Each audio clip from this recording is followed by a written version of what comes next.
Hey, this is Brian Carranza back with another episode of Client Builder Playbook.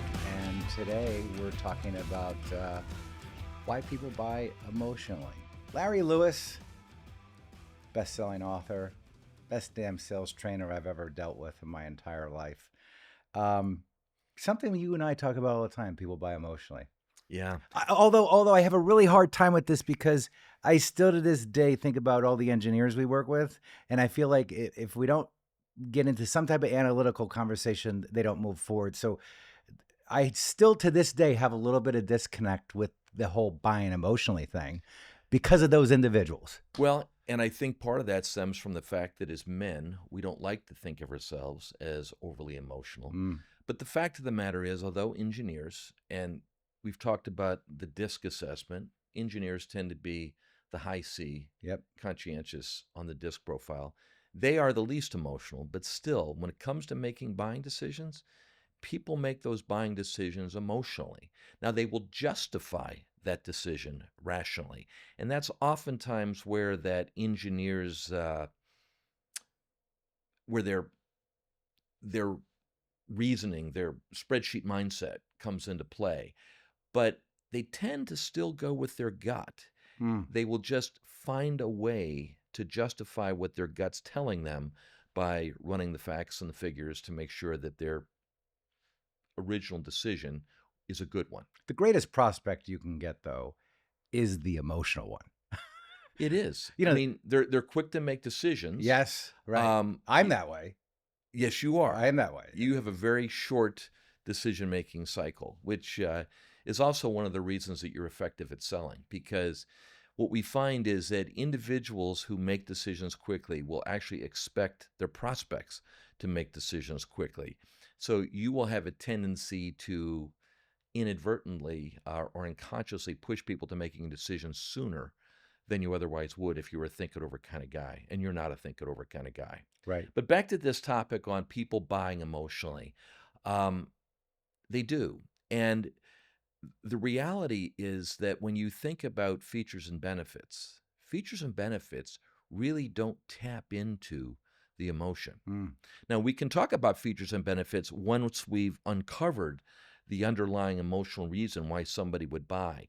But it's fascinating. And when you become a student of this, as you and I have become, you start to recognize that everybody makes buying decisions differently. In other words, their reason for buying the exact same thing is driven by a different factor. And I'll give you an example of this. So 2 years ago, as you know, I bought a new house.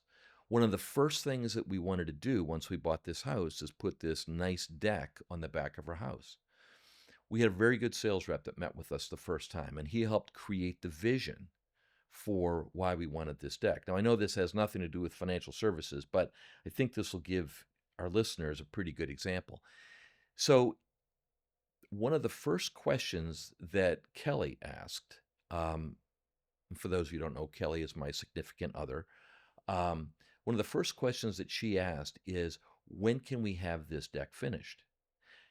We moved into that house at the end of May.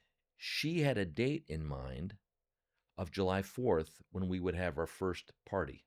We would have our first gathering of family over. And he was smart enough to say, you brought that question up for a reason. What is it? She says, well, we'd like to have the family over on July 4th. And so then he got into that. He said, well, tell me about that. Come to find out that Kelly's whole purpose in having this deck is she wants to entertain. Got it. Now, here's what's interesting. That wasn't my motivator. In fact, mine was the exact opposite. Okay. Just getting the deck done? No.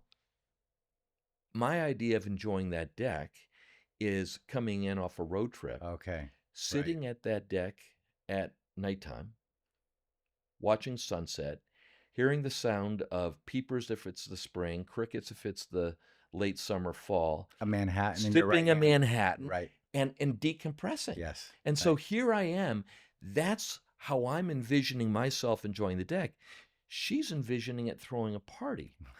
And the two kind of conflicted a little bit. Right. You know, and but what he was smart is he talked to each one of us and said, Tell me how you expect to enjoy this deck.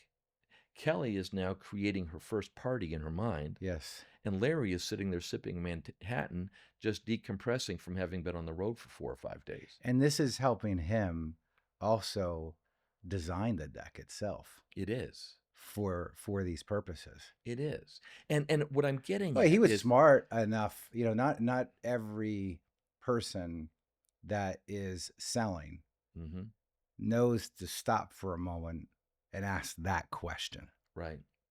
Now think about it from the standpoint of financial planning. Okay. We use the concept of common complaints or pain points when we're trying to get someone to either click on your website or attend a seminar. That's the kind of stuff that goes into the mailers. Now, the couples that we talk to as financial advisors, oftentimes there'll be a member of that couple who's very security oriented, very, you know, their fear is that they're taking too much risk with their retirement assets. Typically, the female spouse. Yeah.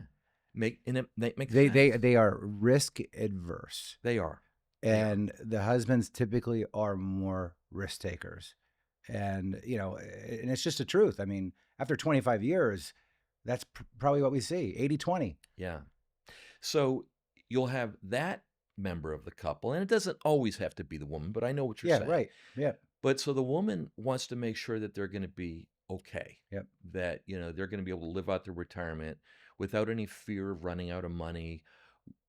They want to be able to live the lifestyle, and in every couple, there's always one person that's a spender and one person that's not, and I see this all the time with our peer group today. Well, the person that is the conservative one when it comes to spending, they're oftentimes the person that's security minded. But then you might have their partner. Their partner's concern is not, oh, we got enough money, we're fine. I just don't want to give any more of that money to Uncle Sam in taxes. Right. So the point here is that you're going to satisfy both of those concerns with the retirement plan, but the one is going to speak to one spouse, and minimizing taxes is going to speak to the other spouse. Both emotional decisions. Both emotional decisions. Yeah. Now, take taxes as an example. Taxes are oftentimes a function of the current political climate. Do you think politics today are not emotionally charged? Good Lord.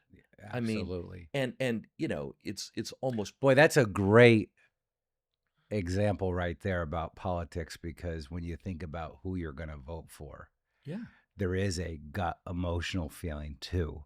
absolutely. You are definitely thinking about policy, yeah, logically, but at the end of the day, when you're in that voting booth, what you're really driven by is that gut feeling.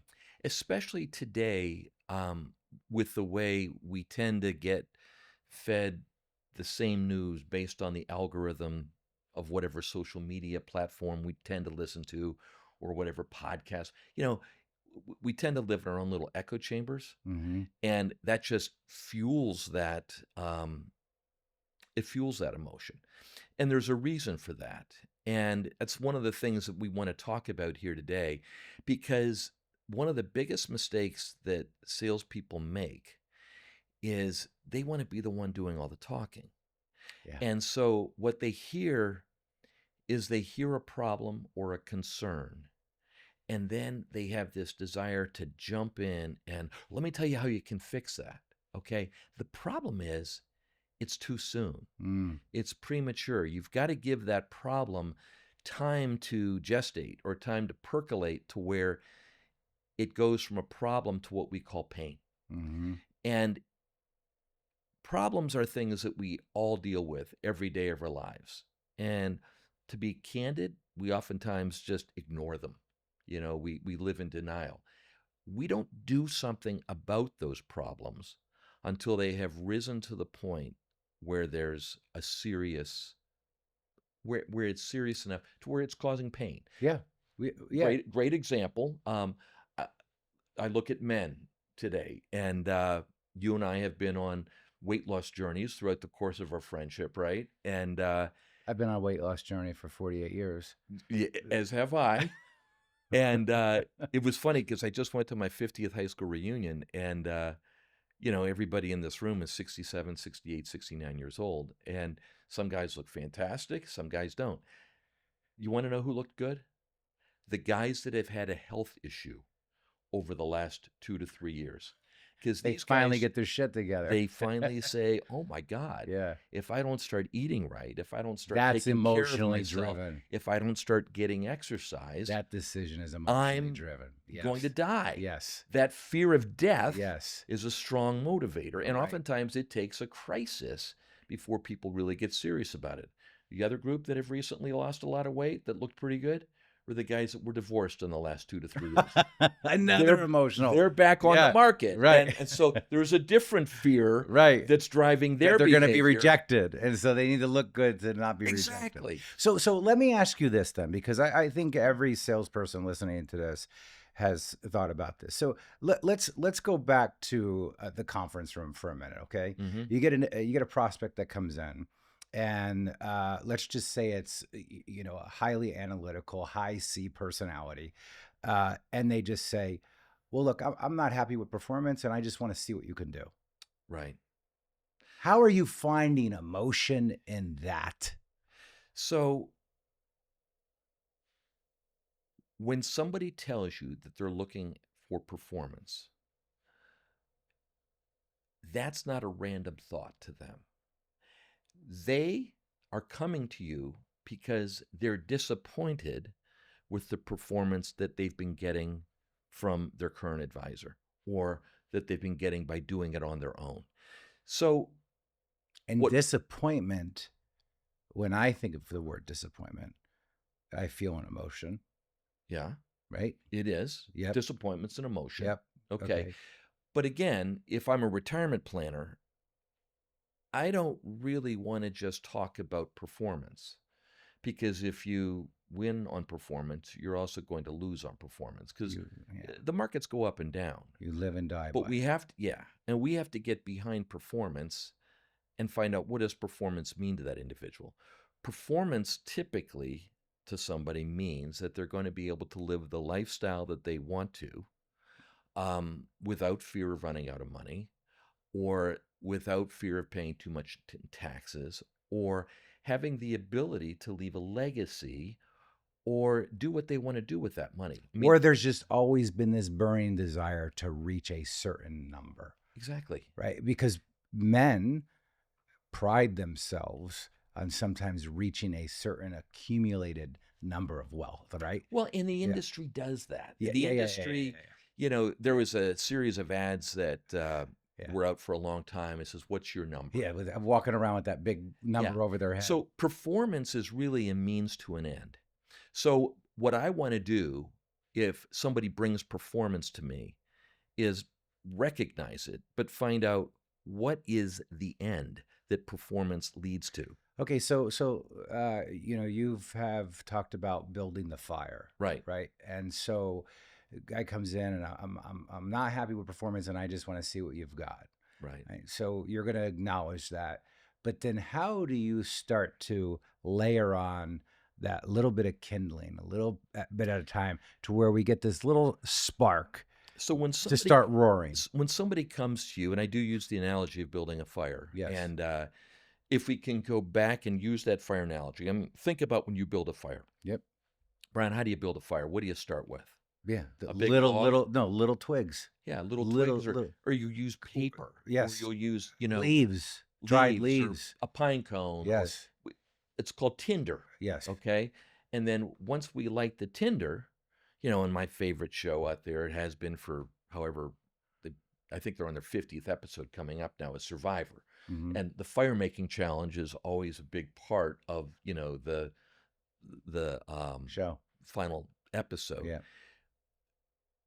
But they start with like coconut husk. Okay. And then once they get the coconut husk burning, they add little twigs, little sticks, and they get bigger sticks.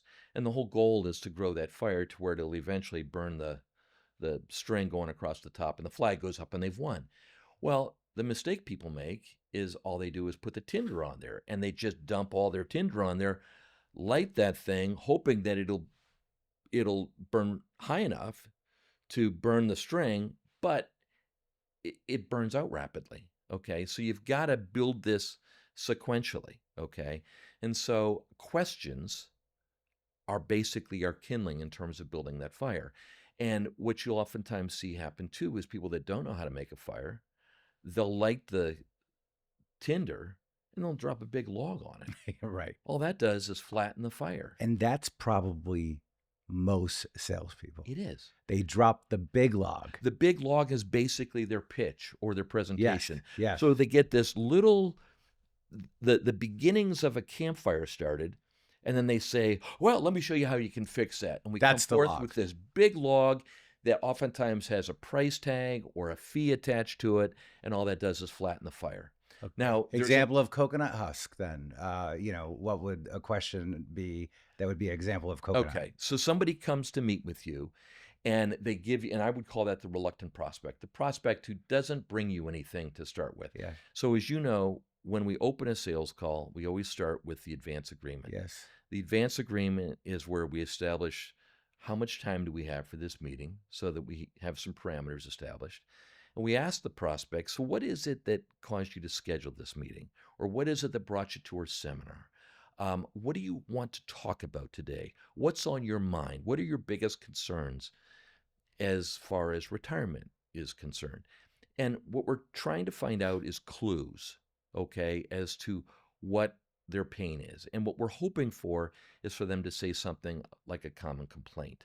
Common complaint would be, well, I'm concerned that I'm taking too much risk with my retirement assets, or my concern is that when I have to start taking my required minimum distributions, that I'm going to pay too much in taxes. Or it could be as simple as, I don't know if I've got enough money to retire, or, when should I take Social Security? But the point there is that's a concern. That's what I call a problem. But that's all it is. And if we were to jump in and solve that at this stage of the game, when it's just a problem, we're going to drop a log. We're going to answer their questions. We call that unpaid consulting, and it flattens the fire. It just puts it out, okay? What I've got to do is I've got to grow that fire to where it's big enough for them to say, I don't think I can do this on my own. I think I need the help of a financial advisor. Now, when we ask that advance agreement and we ask them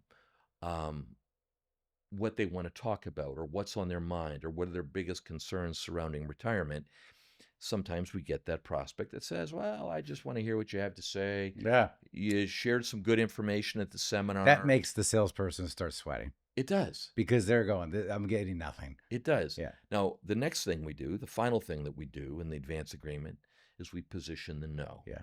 The position the no gives us leverage because basically when we're positioning the no, we're telling the prospect that, listen, if in the course of our conversation today, I get the sense that I can't help you or what we do here at Secure Money Advisors isn't what you need, I'm going to tell you. Are you okay with that? In other words, we're establishing the ground rule up front that if we don't find any pain, it's over. And we get them to agree to that.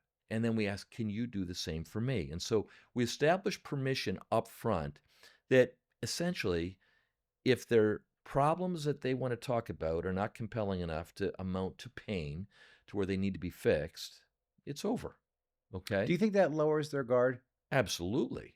Absolutely lowers their guard because what do most people expect when they meet with the salesperson? That they're going to be sold? That they're going to be sold. Yeah. That there's going to be some type of a pitch. So, but let's suppose now we establish the parameters, how much time we're going to spend. We build our agenda. We ask them what they want to talk about, but they don't give us anything. Now, if they've come to that first meeting by virtue of a seminar, or if they radio show, and they requested your call to action at the end of your radio show is always, get a free copy of Right Track Your Retirement. And when they click on that link on the website, they have to answer whether or not they have one of these 5 concerns. Right. Those 5 concerns that you have on that landing page are common complaints. So now if they don't offer it up when we ask them to share their agenda, We can then go back if they came to you via a book request or if they came to you via the seminar. We can pull up the form that they filled out at the seminar. And I say, I noticed that when you came to the seminar, there were a number of concerns that you checked off during the seminar. And of course, we build that into the seminar. We want people to check off what their top retirement concerns are.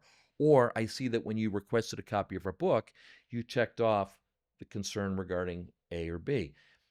So now we have that as a starting point. Now, if they didn't come to you via seminar or a book request, now we have to offer up those common complaints in the form of what we call a third-party story. So before we dive in on the common complaints, let's go back to the prospect that I was giving you where he says, I just want to see what you have and I'm not happy with my performance. Okay. So how do we not throw a log on that? What would be the next question to be asked that would be what you referred to as coconut husk? The right question to I would build say, that a little bit more. When you say performance, Okay. tell me a little bit more about that. Because there's a meaning behind it that we don't know yet. They're just giving us the very tip of the iceberg, and we want to get the whole picture. And so we want to get behind that. And so by asking that question, if I'm thinking about it the right way, you're basically saying, when you say, tell me what you mean by that, when you say performance, it forces them to have to further articulate the meaning behind that statement. Yes. And too many salespeople will not get the meaning behind that statement. They hear performance and they think, I got it. I got it. Okay, so now then, when they get to their pitch, which is going to probably come pretty soon, it's all going to be about, well, let me tell you how we, make sure that performance meets your standards. Let me talk about what we do. And the problem is, and they could be super off track then. They could be because that performance could be lead into when you say, tell me a little bit more about what you mean by performance. It could change into, I'm afraid of running out of money. I'm not going to be able to take the amount of money that I need to take on a monthly basis.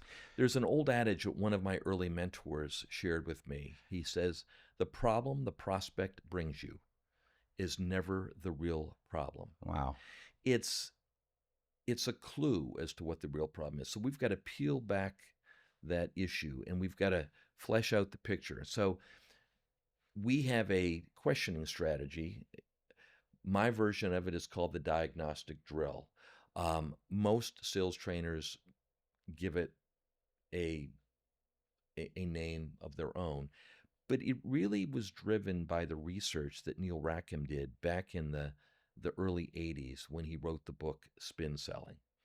And what Rackham discovered is that there are basically 4 types of questions that salespeople ask: situation questions, problem questions, implication or impact questions, and need payoff questions. That's where he came up with the acronym SPIN. S for situation, P for problem, I for impact or implication, N for need payoff. And what he found is that most sales reps will ask situation questions, okay? Situation questions, frankly, is just kind of, it's the traditional fact finder if we're talking about, but they don't really dig into the problems. Good salespeople will ask questions about what types of problems are you wrestling with, the common complaints, okay? The really good salespeople keep digging and they find out what are the implications of those problems if left unresolved, okay? How will that impact their retirement? And then at the end, they use a need payoff question to get the prospect to explain how a solid retirement plan would enable them to live the life they want in retirement, give them the peace of mind that they're seeking, eliminate their fears and concerns. But what Rackham found in his research is that the really good sales reps, the top performers, get into the impact or the implication questions. And so we have a series of questions that are so designed. If he says running out of money, so he says, performance is my concern. Right. And you now drill down a little bit further, and now he gives you, well, what I really mean is running out of money or not being able to take what I want to take on a monthly basis, Right. right? That's an impact by going, well, how does that impact you if you're not able to take that money that you want on a monthly basis? How does Exactly. that impact you if you run out of money 10 years before you die? And what you'll find is that most people, as they're nearing retirement, they've got a bucket list. They've got thoughts as to what they want to spend their time doing. Now they may change those thoughts. I mean, they may go in a completely different direction. I mean, a lot of people find that just playing golf every day of the week is not enough, and so they get involved in some type of volunteer activities. Some of them go back to work. Right.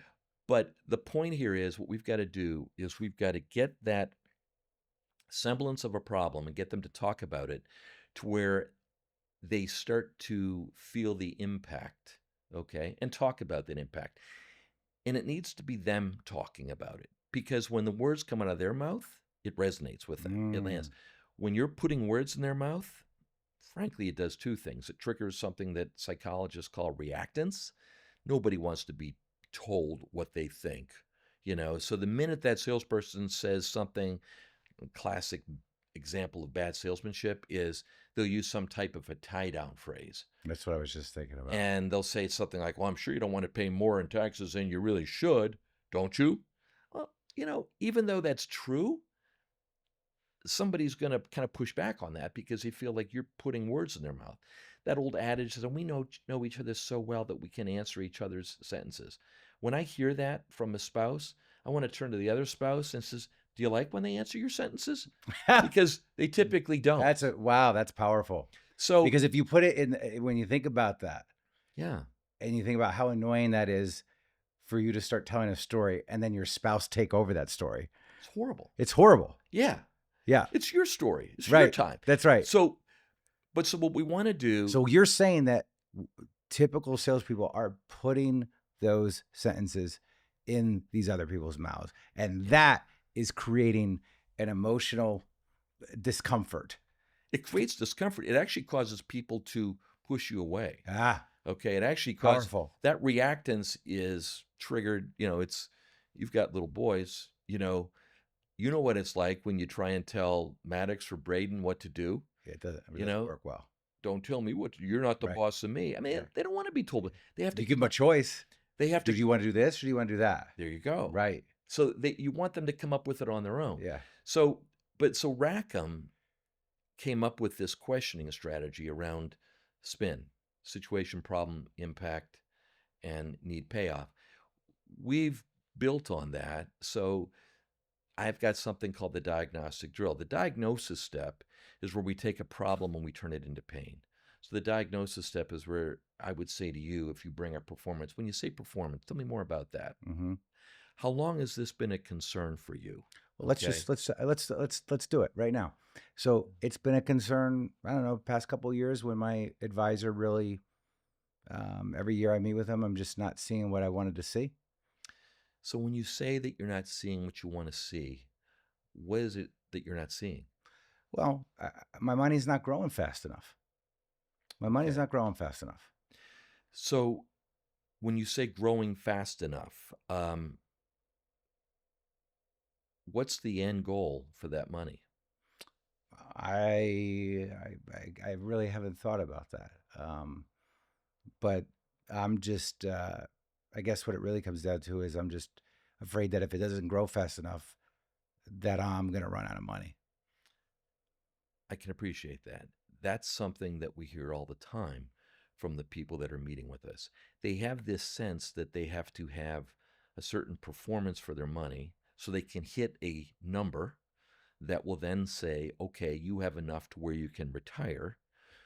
But along with that concern, their fear is that if they do retire, is there a danger that if the market goes south, they're going to run out of money? Right. And not be able to, stay in retirement. They might have to go back to work, and nobody wants to do that after they've left the workforce. But most importantly, they want to be able to live out the lifestyle at the comfort level that they've kind of predetermined for themselves. Yeah, those are all the problems we have. Yeah. That's everything that I think of. So what I'm getting at is there's a lot more to performance than performance per se. Performance is the means to an end. And so our goal is to flesh that out. So So think about how so much you just got from me just by those simple follow-up questions. and notice how I did it. I said to you, I can appreciate that. Yes. We hear that a lot from the people that work Herding with us. mentality. And I'm starting to say typically Yes. when we hear that from our customers, they have concerns about. So nobody wants to raise their hand and say I have a problem. Yes. Okay? But if they're part of a group that share those problems, they're more willing to admit that yeah, they have those concerns. It's kind of like this, if I can use it, maybe a bad example, but it's a good example, I think, in my mind. If you had a drinking problem, are you going to readily admit that to a teetotaler? No. So a 12-step program brings people with a drinking problem together. Yes. So they feel safe admitting the fact that they have a problem because everybody in the room shares that problem. So if I'm that advisor, yes, if I say typically our clients, when they near the finish line, when they're approaching retirement, when their concern relates to performance, the bigger concerns are, can they retire? Do they have enough money? Is there any danger of that money running? And so we put it in the form of a third-party story. So you've essentially created this illusion of them being in a safe place amongst other people that are feeling the same way by saying it the way that you did. Exactly. Typically, what we see and what we hear from our clients or the people that we meet with. And now by you saying what these people are saying, you're essentially putting words in my mouth, but you're not doing it to me. You're saying it in the form of a third party. Right. And I'm just agreeing to the fact that you're right rather than you saying, so are you worried about running out of money? Does that I'm sure that's the one that gets you the most, right? I mean, running out of money, that's everybody is concerned about that. See, if you do that to me, Yeah. I'm going to get defensive. Yes. Because you're basically saying, I'm sure you have that problem or that concern, don't you? I don't do that. I say typically people that talk about performance have these for our concerns. listeners, this is so powerful what he's sharing right now. So powerful. And then the way we keep the focus on them is once we've brought those things up, the magic word is to say, do you share in any of those concerns? Now, why do you think saying it that way works so effectively? Well, I think of the word share, right? Share is, do you relate? But I don't know. I mean, I feel like I've got it, but I'm not sure if I could explain it the right way. You have two little boys. Yes. Okay. Those boys ever fight with each other? Yes, all the time. Do they ever want to fight over the toys that they're playing with? Yes. And so what is it you've been teaching them since the time they were 2 years old? They have to share. They have to share. So wow, that goes back deep. It goes back deep. But it's one of those magic words. Do you share any of those concerns? And most people at that point will say, I do. Yes. Now, again, the temptation is for us to dive in and want to solve those problems immediately. But all they've done is acknowledge that they have a problem. We've got to ask further questions to build the fire and grow that problem into what I call pain. Now, my definition of pain is a personal, compelling, emotional reason to take action. And if you're talking to a financial advisor, taking action means I'm going to quit doing it myself and I'm going to hire you to help me manage my retirement, or I'm going to change advisors, okay? But the pain has to be compelling enough for them to want to either pay your fee or break up with their existing advisor. That's the investment that they need to make in order to work with you. So I'm not even going to talk about that investment until I've built the fire big enough to where it can handle that investment. So that fire that we build has to be really compelling relative to what we're going to ask them to sacrifice. So when you say do you share in those concerns? And they validate now 5 additional ones other than the performance one that they originally came in to say to you, right? Yeah, I just don't like my performance. And you just found out all of this other stuff now, that's right. right? So now So now, we're gonna drill down on each one of those oh, concerns. you are. Think of it Okay. almost as, 4 or 5 So as the salesperson, campfires. you've got to be writing that down, right? Absolutely. Because now you got to go deeper on each one. Absolutely. So how do we go deep? We ask a series of questions that says, tell me more about that. How long has it been a concern? What got you thinking about this now? Okay. Mm. What was the trigger for this? What have you done about this? Has that worked? Okay. And then those are the problems. Then we're going to get into the impact questions. We're going to say, so let's suppose you don't resolve this issue. What are your present fears and concerns? How is that going to impact you today? I just want to say this, that question of you saying, why is this a concern now? Or what made you think that of this now? Yeah. Boy, that now takes everything and puts it in the present moment, which if I think about it is going to get rid of the I want to think about it later on, because you've got to answer a timing question at this point. Right. Right? Like, why now are you thinking about this? And what you'll typically hear is there's some type of trigger event that has recently happened. My wife just got diagnosed with cancer, and I need to get out of work. Brian, perfect example. You and I were on a call about, I think it was about 6 months ago, with a client of yours that had become a client about 2 years ago. When you signed them up, they had no interest in retiring for another 6 or 7 years. Okay.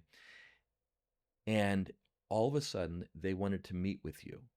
And you got on the phone with them and said, well, we just recently had your annual review. What is it that's happened? I remember this. That's led you to want to meet again? Because we just met 2 months ago. And it was that very thing. Yes. Her husband had been diagnosed with cancer, and they wanted to know, if you'll recall that phone conversation, if they could take off, if they could retire immediately, and could they take off the next year and do a worldwide cruise? I mean, they were gonna be gone because they were gonna try because the fear was that he wasn't gonna live more than several years. They wanted to cram 20 years of retirement into the next 3 or 4 years. Yes. So that's the kind of stuff that drives people's behavior. That's the kind of stuff that creates urgency. And so what we have to do is we have to ask those questions to where that fire grows. And as that fire grows, it triggers something that I think we probably ought to save for another episode. Triggers something that psychologists call the focusing illusion. And it takes that issue and it automatically puts it at the top of their priority list. It becomes the number one thing that they're concerned about. And that's what makes them want to work with you today. And it eliminates the think-it-overs, and it prevents them from living in denial, putting off a decision. It's gone from a latent pain to an acute pain. It hurts because they're thinking about it. Even though it might only still be 7 years off into the future, the fact that they're thinking about it now makes it more important than everything else in their life. Now, and the untrained salesperson would still be talking about performance. Exactly. And they probably at this point have gone into their presentation and have thrown up all over this prospect about how their mutual funds or their portfolio has done this rate of return over the last 10 years. Yep. And that prospect is sitting there going, you don't get it. Either you don't get it, or they just kind of go with, well, they're yesing you. You've given us some things to think about. Right. But okay. You still didn't address my real problem. But you don't get their business. Okay. So we've got to resist the temptation to sell. And let's save that for another episode. Let's really dive into this concept of pain And the and how focusing we build illusion, which you're going to, for our listeners, the focusing illusion is probably one of the most powerful concepts that you're going to want to hear about. So make sure you tune in again for the next episode on that, because when Larry and I talk about that, it's going to connect even more of the dots of what we're talking about today. And this is why also, if you haven't yet got a copy of Client Builder, Client Builder Selling. Yeah, Client Builder Selling, you need to do that right now, because this is what changed my practice forever. Going from writing $5 million a year to writing $200 million a year, and taking individuals that had never been in the financial planning space, young 25, 26-year-old kids, and getting them to write $40-50 million a year in new business within a year of working with us, all because they were trained on the Client Builder selling process. And this is why it's so important that you continue to tune in on this podcast, because the things that Larry and I are talking about will absolutely change your life. And if you decide to scale and bring on more advisors, it'll change their life. So we'll see you again on the next episode.